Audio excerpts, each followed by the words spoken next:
ভারতের বহুল আলোচিত সেভেন সিস্টার্স নিয়ে আবারও খেলা দেখালেন প্রধান উপদেষ্টা ডক্টর মোহাম্মদ ইউনূস।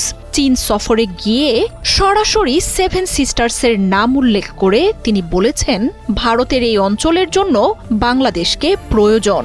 এর মাধ্যমে বাংলাদেশ সরকারের প্রধান উপদেষ্টা ভারতকে স্পষ্ট বার্তা দিলেন বলেই মনে করছেন বিশ্লেষকরা।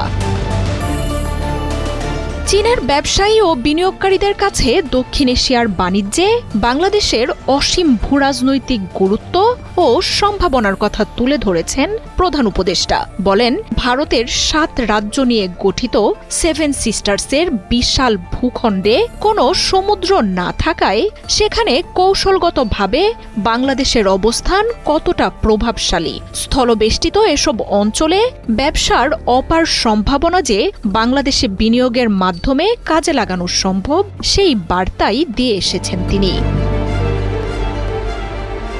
নতুন বাংলাদেশে শি জিনপিংয়ের দেশ চীনকে পাশে চায় ঢাকা। প্রধান উপদেষ্টার চীন সফর যেন এই দুই দেশের সম্পর্কে এলো মাইল ফলক হয়ে। বাংলাদেশের সাথে সম্পর্কের গুরুত্ব বোঝাতে বৈঠকের আগে বিরল সম্মান প্রদর্শন করে নিজের অফিস কক্ষ থেকে বেরিয়ে এসে প্রধান উপদেষ্টাকে স্বাগত জানান শি জিনপিং।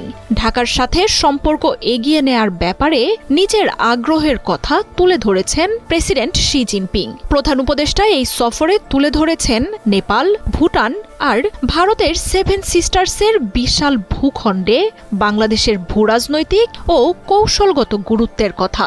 শি জিনপিং এর সাথে আলোচনা হয়েছে তিস্তা নদী প্রকল্প, মোংলা বন্দর, যুদ্ধ বিমান আর বাংলাদেশে চীনের হাসপাতাল নির্মাণের মতো মহা গুরুত্বপূর্ণ বিষয়গুলো নিয়েও। বাংলাদেশিদের চিকিৎসার জন্যও নিজের দুয়ার খুলে দেওয়ার ঘোষণা দিয়েছেন শি জিনপিং। বাংলাদেশের বিশেষায়িত হাসপাতাল তৈরিরও ঘোষণা দিয়েছেন তিনি।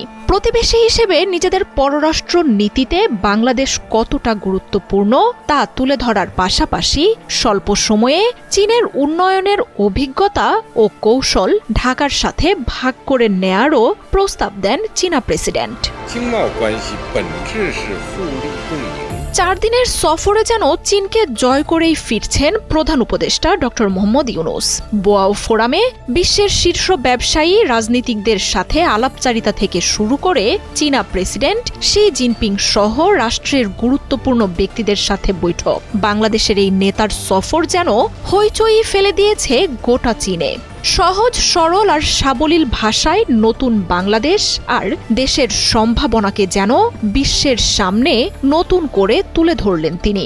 কোনো জটিল কূটনীতি নয়, দেশের উন্নয়নের ব্যাপারে যা কিছু প্রয়োজন সেগুলোই স্পষ্ট ভাষায় পরাশক্তি চীন আর তার নীতি নির্ধারকদের জানিয়ে দিলেন তিনি।